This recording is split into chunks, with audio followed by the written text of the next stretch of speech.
La teoría de las inteligencias múltiples de Howard Gardner es un mito. Los estilos de aprendizaje, que cada persona aprende de una manera, es otro mito.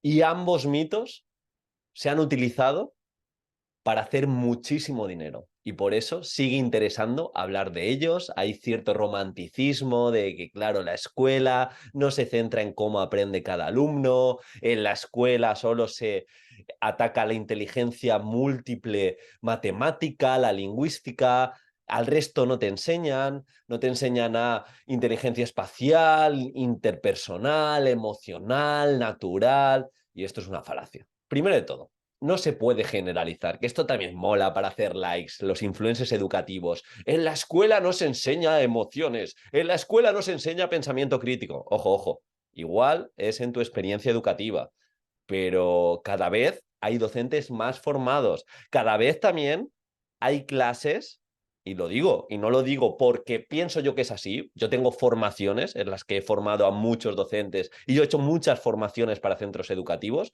cada vez hay gente que lee más para aplicar en el aula. Obviamente hay un porcentaje grandísimo de docentes que siguen haciendo lo mismo año tras año, pero no se puede generalizar.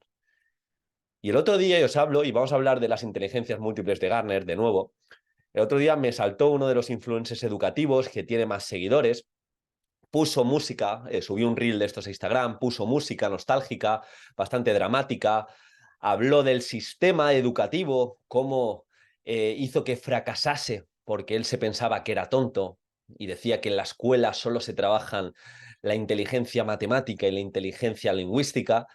Y luego, pues no sé si vendía alguna formación, decía que si la gente quería más información respecto a las inteligencias múltiples, que escribiese en los comentarios. Y escribieron más de 200 personas.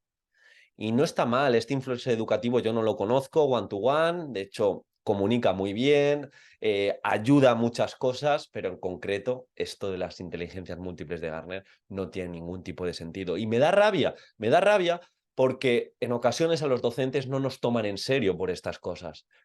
Eh, a un médico, sesgo de autoridad. Es médico, es fisio, es entrenador, pero a un docente siempre se le pone en tela de juicio. Y en parte es por estas cosas. Porque no se nos enseña a aprovechar lo que nos dice la psicología cognitiva, lo que nos dice la evidencia, para aplicar en el aula y, por lo tanto, enseñar mejor. Que no está todo estudiado, pero sí que hay ciertos parámetros y ciertos aspectos que podemos aplicar ya y nos podemos valer de la evidencia. Porque recordad, la educación es una ciencia social y no podemos acogernos a esta pirotecnia educativa. Y yendo directamente, inteligencia múltiple. Howard Gardner, en 1983, habló de esta teoría. Habló de esta teoría y recientemente le han hecho varias entrevistas y él dijo que se confundió. De hecho, utilizó la palabra inteligencias por marketing, para que su mensaje, para que su libro, para que su teoría llegase mucho más. Pero él no se hace responsable de toda la interpretación que ha habido después de las inteligencias múltiples, cómo se ha llevado al aula. Eso él ya no se mete ahí. Y de hecho, dice que la palabra adecuada en este caso hubiera sido habilidades. Habilidades. Tenemos diferentes habilidades. Y aprender es lo contrario, y luego lo veremos, aprender es lo contrario a etiquetar. Si nosotros en la escuela decimos, no, yo es que no tengo inteligencia matemática, ¿qué va a pasar? ¿Qué va a pasar? Que no me voy a centrar en mejorar ese componente matemático, me voy a centrar en lo que digo que se me da bien, que puede ser la inteligencia emocional, le voy a dedicar más tiempo a la inteligencia emocional y por ende se va a retroalimentar y voy a ser más bueno en emociones, pero no tiene nada que ver en que mi cerebro esté compartimentado con 8 inteligencias múltiples y una las tenga apagadas y otras encendidas. No, va más de creencias y va más de foco. Si yo le dedico más tiempo porque mis creencias dicen que sé más de emociones, ¿qué pasa? Pensamientos, acciones y resultados. Y esto es importante también entenderlo. No hay ningún estudio, no hay ninguna forma de comprobar que ese correlato neural de que las inteligencias, que nuestro cerebro esté compartimentado en 8 inteligencias múltiples. De hecho, cuando nosotros tenemos que hacer un trabajo que requiera de un poco de esfuerzo cognitivo, no se activa solo una zona del cerebro, se suele activar el cerebro de manera más general, porque se requiere esas conexiones neuronales. Realmente yo no soy experta a nivel de neurociencia, no te lo voy a explicar neurona a neurona lo que ocurre, pero sí que te puedo decir, porque al final yo me apalanco y te voy a dejar una serie de estudios y de evidencias en las notas del programa, yo me apalanco de gente que sabe mucho más, como Héctor Ruiz.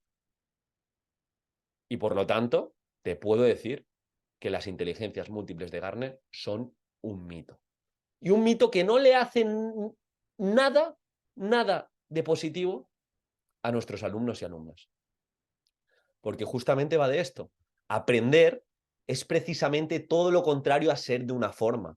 Aprender es lo que nos permite convertirnos en alguien que no somos. Aprender es lo que nos permite superar unas limitaciones. Aprender nos ayuda a interpretar el mundo de otra forma. Aprender va totalmente en contra de cualquier etiqueta, aunque sea positiva.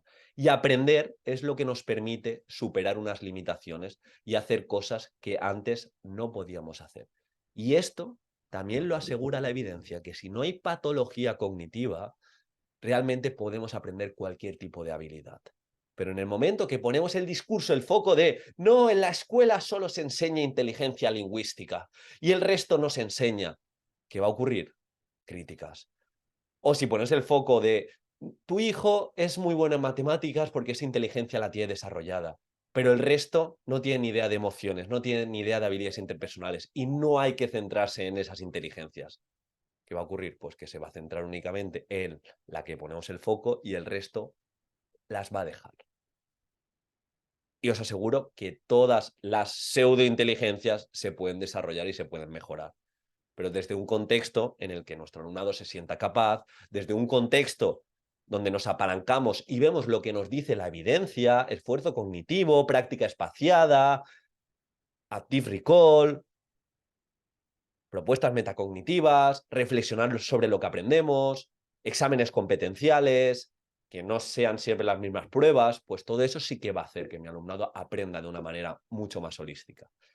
Y era lo que te quería decir hoy. No te quiero decir más mensaje.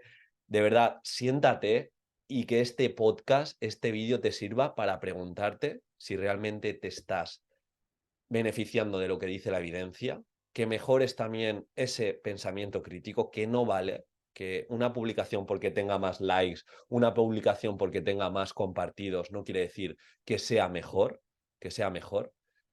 y céntrate en lo que de verdad funciona. Y aquí, si quieres empezar por algún lado, te recomiendo el libro de Cómo aprendemos de Héctor Ruiz, que te lo voy a dejar en las notas del programa, te voy a dejar un pequeño resumen para que de verdad apliques lo que dice la evidencia y seas mejor docente, pero con sentido. Una ciencia social.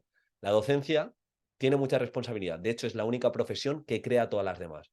Vamos a tomárnosla en serio y vamos a apalancarnos de verdad a la gente que aporta con evidencia.